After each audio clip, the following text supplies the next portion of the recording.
Hey,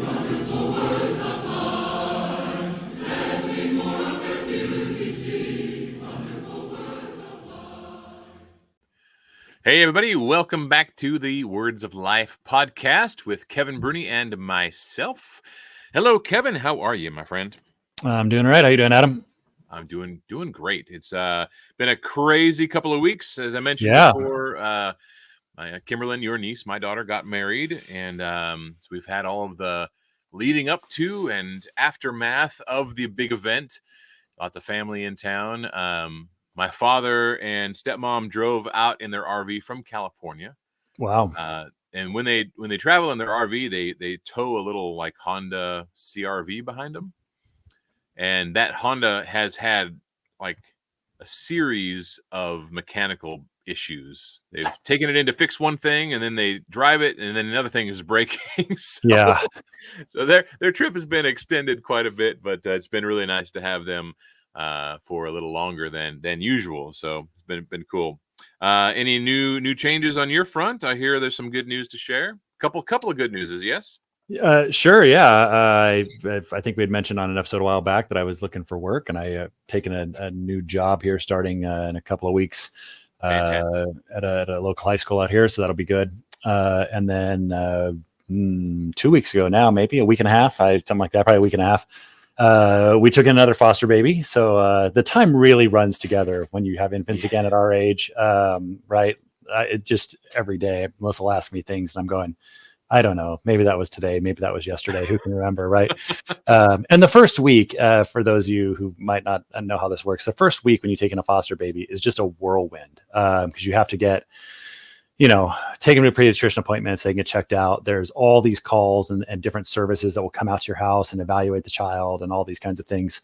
We just had another one today. Court hearings will come up very quickly. And there's just every day there's something, one after the next. So the first week is very just a whirlwind anyway. So you're like, I don't know, was that Tuesday? Was that Thursday? I don't know what day that was. That happened. Right, yeah. What day is this? But yeah, so real good. Another little premature baby we picked up from the NICU, and hopefully it'll be good for her, and we enjoy doing it. So that's awesome. Well, prayers answered on both fronts, Yep. and the previous foster baby is doing well with her mom. Oh yeah, we still keep in contact with the mom, and so far so good. Things are going good there. So that was awesome. A real positive success story there. Such a blessing and good work that you guys are doing. So we, the babies obviously will appreciate having a good start, and unless you stay in contact with them throughout their lives, they're probably never going to know you, right? Yeah, that's true. They would know maybe only in that. So far, the ones that we've had, we keep in contact still with them. But even if contact gets lost at some point, there's pictures and things that we send and pictures of when they're whatever. So, at some point, I'm sure their parents would have some sort of conversation with, oh, who is this person in my pictures? All the when I was very little. Oh, these are the people that took care of you, right? So yeah, it'll be an interesting thing to see how that shapes out over the next 10, 15, 20 years or whatever. Crazy. Awesome. Well, hey, to our audience, you didn't tune in just to hear Kevin and I chit chat about our own lives, but we've been encouraged to do that by several of you, so we don't mind chit chatting a little bit at the beginning. But you're here because we've promised to begin the book of Hebrews, and I do apologize again for my failing last week. We were just so crazy with everybody here. Just couldn't really block out the time and focus the mental energy needed to start such an amazing book. And as we kick it off, we want to start by just laying some foundational information about the book of Hebrews, why we should study it, who the author is, or who the author isn't, maybe. We can answer that right now. Nobody knows. Nobody knows. It's been one of those eon great mysteries, right? Great mysteries. People will say, "Oh, I'm fully convinced that it's so and so," but the author is unknown. I personally kind of feel that Paul might have written it, or at least somebody that's very close to Paul, only because of some of the sentence structures, and it just kind of has a Paulish feel about it. But at the end of the day, it doesn't really matter. What matters is that it's definitely an inspired part of God's word, and it was written to people that needed to hear this message. And there's a lot for us to learn, so I'm excited to get into it. So the book of Hebrews is basically a letter to the Hebrews, and it's called that because when you start reading through it, it's obviously written to people who had an intimate knowledge of what it meant to grow up being a Jew, Jewish history and Jewish characters and biblical references from the Torah, which is the law of Moses, the first 5 books and of our Bible. And you have it's taken for granted that the people who were reading this letter would have that knowledge, and so it's aptly named the book to the Hebrews, and it's to Jewish Christians, obviously, not just to Hebrews Jews. in general, right? Yeah. What else, Kevin? We have overarching themes, and we can talk about the chapter breakdown and how the book is kind of laid out. Yeah, I think as you look at that idea of it being a book to the Hebrews, that title to Hebrews is pretty old in the manuscripts, and the oldest manuscripts have that attached. I mean, in the text itself, there's nothing that says, Right. It's not like some of the other ones, Paul the apostle, to Corinth, right? There's nothing that says to Hebrews, but it seems pretty clear that's his audience, because he's definitely trying to demonstrate, as we talk about themes here in a minute, sort of the superiority of Jesus to the old law, and the author will relate exclusively to the Old Testament, what we call the Old Testament anyway, as just this authoritative document. This rule of law that is very authoritative and from God, right? And so it wouldn't make a whole lot of sense if he's talking to Gentile Christians, even if you suspect, well, maybe he's talking to, as we see in other places, right? Maybe he's talking to Gentiles who are being told to go back to the old law, and he's saying, "Oh, no, don't do that," because even that doesn't really make a whole lot of sense to appeal to the Old Testament in very much the authoritative way that the author does.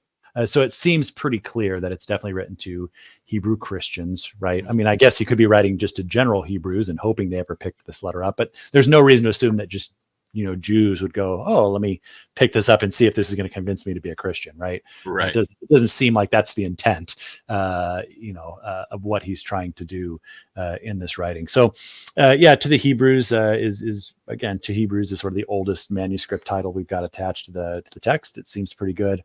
Thinking about the author, like you're saying, it is one of the things that no one really has any information on. The text itself doesn't reference someone, right? It doesn't say, "Oh, this is so and so." They just, because we don't know, though, doesn't mean that the people who first got it didn't. In fact, it looks like, if you jump to the very end in chapter 13, right, as he's closing out the letter, it appears that the original readers knew who this person was. I mean, he'll say things like, "Pray for us," right? And he'll mention Timothy and things of this nature, right? Mm-hmm. So there are enough sort of personal clues in the conclusion that suggests the original people knew who it was. Right. But even the early, we sometimes call the early church fathers, people closer to the time, a lot of times there's consensus. Even if a book doesn't say, there's consensus that it was written by so and so in the early writings. Even some of the, by like the 3rd century, 2nd century, they're like, there's lots of guesses out there.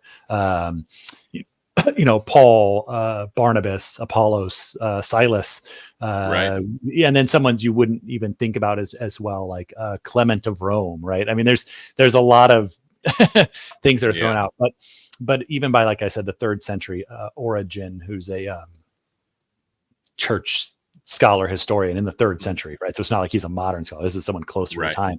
So even by the 3rd century, he had written, who it was that wrote the epistle.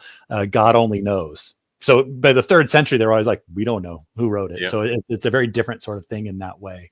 I mean, that, in a way, it kind of is neat that way, because you can just take it at face value. You don't have to worry about, a lot of the context for who was writing when, because you read through That's like right. That's right. Paul's prison epistles. Oh, well, Paul was in It's prison important when to he wrote understand. Yeah. these, Right. and it's important to understand that this is just Yeah. really, it's a case for Christ That's right. from beginning to end. Yeah. And it's a really strong case that provides not only a lot of, I oftentimes picture these as like a courtroom case. I'm going to put forth a case for Christ to a Jewish audience, and I'm going to do it in a way that's going to lay a foundation that puts Christ better than everything that you can think of. Yeah. And that's basically the theme, is the book of better things, or the book of the superiority of Jesus. Yeah. And so you see the word, depending on which translation you're reading from, New King James or New American Standard or English Standard Version, you're going to see superior or better and things like that, time and time again throughout the book.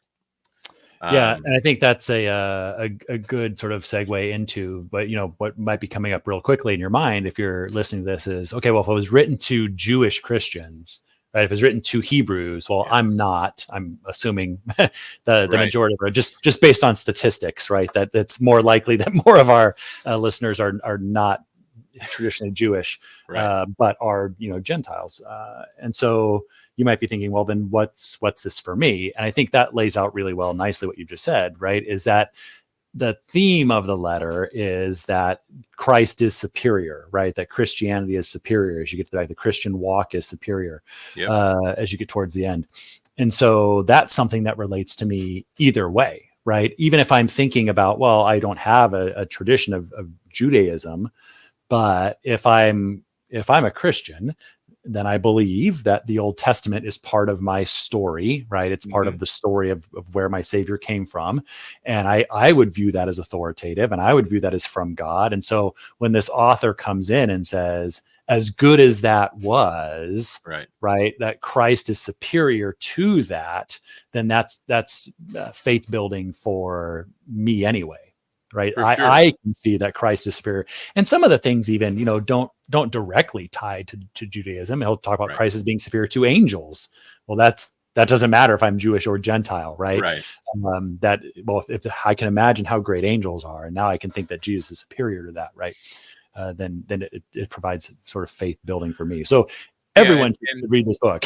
Yeah, absolutely. And despite us not having a Jewish tradition, we never experienced the sacrifices that were required under the old law, for instance, but we can appreciate sacrifice, right? And we can appreciate Jesus being the ultimate sacrifice on our behalf. And so when it says that Jesus is, a superior sacrifice, well, we can understand that. And the old law, the Old Testament, is called our tutor. Yep. Right. And so we are supposed to read the old law and understand it. In the Old Testament, we get a very clear and much better education about who God is, the nature of God, the nature of his long suffering, for instance. You see that time and time again through the Old Testament. And you also see the theme of Christ unfolding throughout history through the Old Testament, leading up into when he actually arrived on the scene in Roman times. And so knowing the context of the Old Testament, while it's definitely encouraged and important, having a little bit of a knowledge about what happens in the Old Testament and the history of the Israelites and the Jewish nation will help you to understand this book better. We'll do our best to try to pause a little bit and for just assuming not everybody has a robust understanding. I certainly could use I don't know everything. I've read it, right? Yeah. And I've studied it a lot, but it's going to be a fantastic either relearning or a more in-depth understanding at the end as we pause periodically and look at some of these aspects so that we can understand them better. Why is the author talking about these things as we go through? And some of those are really important. Like some things you could say, well, if I don't have as clear of an understanding of sacrifice, for example, if I've got a passing understanding, I can get the gist of what he's saying, right? But some things you really have to understand. You're not going to understand what he's talking about when he talks about, Christ being a superior high priest after the order of Melchizedek, for example, unless you know what that story is and what it's about, and you understand. You've got to. Otherwise, you're like, I have no idea what he's talking about, and this makes no sense. So certainly, there are certain things you have to have some baseline. Understanding to even get what he's driving at, right? And there's some important things there, which are super valuable today. In fact, as you encounter other religious traditions or other faith groups, even that whole conversation about Jesus being an eternal high priest, an eternal priest, has real value today when you encounter other groups that say we need a priest, for example, between us and God, or we need another priesthood after the order of Melchizedek, right? Oh no, our priests are after the order of Melchizedek. Well, no, you're missing the point because he was a priest forever, right? So understanding Hebrews can combat some of those doctrines you'll hear today. So if you're going, well, this is real nice, but this is practical if you're talking to other people that have some of these ideas. It's a really good book for that. Absolutely. So there are two major sections in the book. And the first one is a big chunk. Chapters 1 through 10, right? Chapters 1 through 10 are the case that Jesus is superior or better than. Chapters 1 and 2 are angels and the law. Chapters 3 and 4 are Moses and the promised land. So Jesus is superior to Moses, superior. He offers a superior promised land than what they were offered. Chapters 5 through 7, he talks about the priests and Melchizedek that Kevin just brought up, that Jesus is superior to those two groups or people. And then 8 through 10, Jesus is a superior sacrifice and a superior covenant than the previous sacrifices and covenant. And then the second section is the end, and that's basically chapters 11 through 13. And through that section, you basically have an inspiration to follow great models of faith. And so chapter 11 is oftentimes referred to as the chapter of faith. And when we get there, we'll the author brings up characters and stories from the Old Testament, like Abel and Enoch and Noah and Abraham and Sarah and Isaac and Jacob and Joseph and Moses and Rahab, right? A couple of women and a bunch of dudes, and all proving by their actions that they had faith and encouraging us to do the same. So we'll have a great time going through that. And I think one of the other themes at the end is an encouragement that is definitely applicable to us, is that despite hardship and persecution, God is never going to abandon his people, right? And I love the way that was worded. And just so you know, I'll probably share a reference to another video here. The Bible Project company or troop of people, they I don't know what they call it. The Bible Project group. They put together some really cool videos and explaining books. They don't go into great detail about all of the things in the book like we're going to do, but if you want to have just a better understanding about the book of Hebrews, it would be a good reference guide for you. And I watched it all, and I borrowed some things from them. In fact, that was one of the things they pointed out. Despite hardship and persecution, God is not going to abandon his people. And that's so true. You're going to find that. And I appreciated the fact that they pointed that out as something that we are going to be able to get from the book. So, what else, Kev? No, I think that's a good breakdown there, right? And when you look at that, as we kind of talked about a little bit, the key word to remember, and you said it there a whole number of times, is this superiority or supremacy. And so even that back half, sometimes people will talk about, just to keep that all together, right? That theme of superiority. They'll talk about those chapters, basically 11 through the end, being, the superiority of the Christian walk, right? And so just to keep that theme of superiority, that this faith is superior and the endurance of that faith is superior. And then the love that we share towards one another is superior, right? And so there's this idea of the superiority of the Christian walk. And sometimes you'll even break down that first half, that whole first half. We say half, first, whatever it is, 10/13, 9/13 of the letter there, are about the superiority of Christ. And that even kind of breaks down a little bit to the first part being really the superiority of his person, right? Like who he is, just in and of himself. Had he done nothing, he would be superior, right? Because he's divine. And then the next sort of chunk after that is the superiority of his work. So it's not only was Christ just superior because he was, but he didn't rest on his laurels, right? Then he came and he did this superior work that was superior to the law and the priesthood and those kinds of things. So he was a superior person, for lack of a better term, and he did a superior job, and that then leads us to a superior way of life. Is a way you can kind of think about the through line of the story that the author is trying to tell there. Again, just using that word over and over and over again: superior, superior, superior. Absolutely.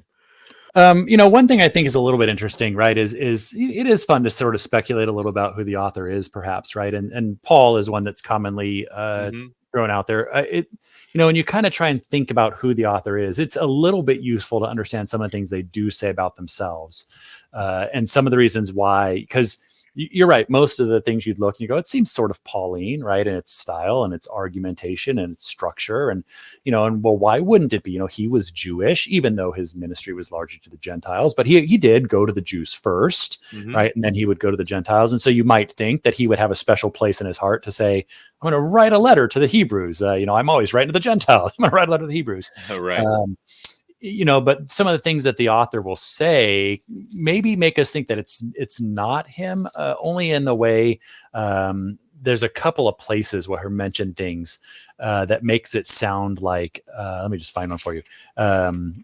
Like chapter 2, verse 3, right? Well, he'll say things like, how shall we escape if we neglect so great a salvation, which at the first began to be spoken by the Lord and was confirmed unto us by those that heard him, right? And so, Paul over and over and over again goes to great lengths to say, I saw the Lord, I saw the Lord, I saw the Lord, I heard him, right? And so it'd be strange for him to almost sound like, well, I never actually met him or heard him or talked to him. I only heard from other apostles or other people, right?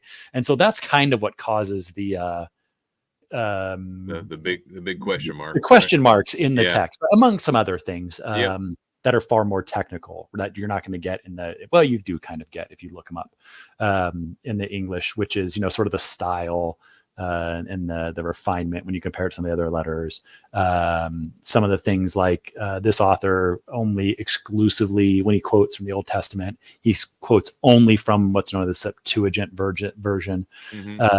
And Paul will quote from both, right? And there's a lot of quotations in this. There is. So you would think, well, if he mix and matches in other ones, why does this author only use the Septuagint, right? So there's some internal things as well that make people go, because otherwise you'd be like, well, why couldn't it be? Like, it seems like a good slam dunk. Let's just go with it. But that was some of the things, even in the early church, right? They were going like, well, wait a minute. Paul doesn't ever say that he heard it from others. There are some irregularities. Right. And so that's what was causing even some of the questioning up front. But they all, again, and the like I said, that's even when you're getting into the 2nd and 3rd century, the early recipients, right? The first recipients, maybe I say, whoever the autograph, that's what they call the when you're talking about manuscripts, the original, they call it the autograph, right? Whoever the autograph went to, the letter this person penned and sent, knew who it was, right? Because you'll see, like I said, in 13, chapter verse 18, pray for us, we trust, having good conscience in all things, willing to do his, right? So why would you? Right. He seemed to ask very personal sort of thing. I beseech you, brethren, things like this. Our brother Timothy, who is set at liberty, if he comes to you, I will see you. Right. So they knew who it was, whoever the author was. But it is sort of one of those things that causes some of that confusion. That's not the right word. ambiguity, maybe, right? Yeah. The author, who is this author? We don't really know, right? Right. That's why it is sort of that way. Yep. But yeah, that's some of the interesting bits there. I would also add there are lots of memory verses in the book of Oh Hebrews. yeah, for sure. Lots and lots of memory verses that just are so applicable at certain times in our lives, and such valuable things for us to remember. But one of the things that I just recalled is that, I don't know, probably 3 or 4 times in my life I have heard the "let us" sermons, Yeah, right. right? And preachers try to be A funny pun and they on toy, it's a pun, and they'll show a picture of a head of lettuce, I'm gonna preach the lettuce sermon, right? And they get that from the book of Hebrews, yeah, because throughout the book of Hebrews, this phraseology keeps being repeated. Let us blank, yeah, right? And so I've got an outline here. Let us fear. Let us hold fast. Let us draw near. Let us press on. Let us consider. Let us lay aside. Let us run. Let us have grace. Let us go forth. Right. So there are lots and lots of admonitions for us yeah. framed in the "let us go and X, yeah. do." Right.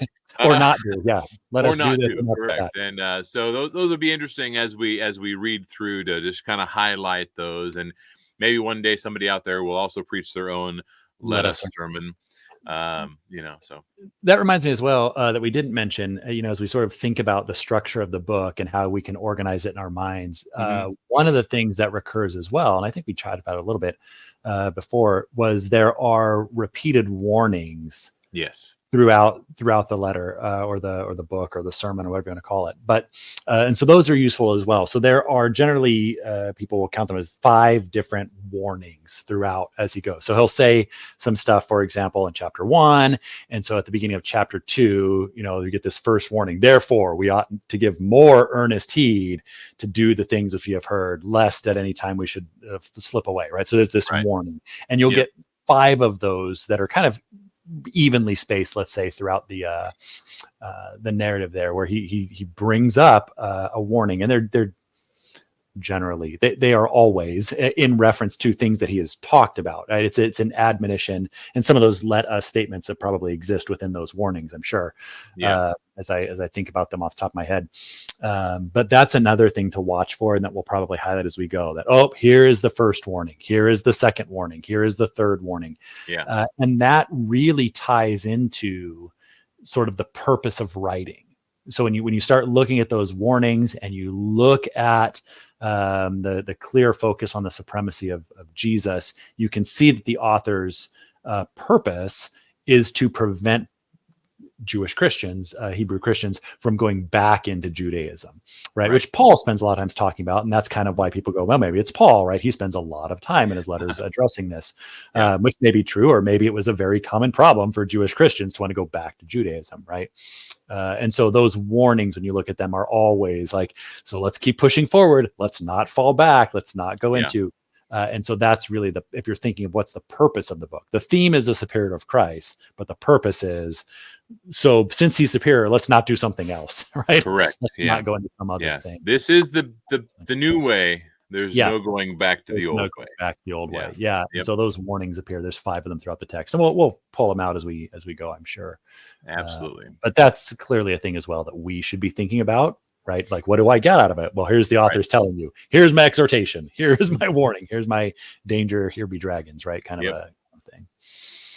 Fantastic. Well, that should wrap up this first introduction part 1 of the book of Hebrews, and we're really excited to dive into the text next episode, and we hope you'll join us for that. So if you haven't already, you can go back to last week. I went ahead and I did post something for everybody. I read through the book of Hebrews chapter 1, and that's where we're going to start. So I'd encourage you all to start reading the book of Hebrews, and if you have any questions along the way, if you are reading ahead, you can email us questions, and we will be able to answer them on the podcast. So encourage that. If you have any prayer requests, any needs, We really appreciate you reaching out and interacting with us.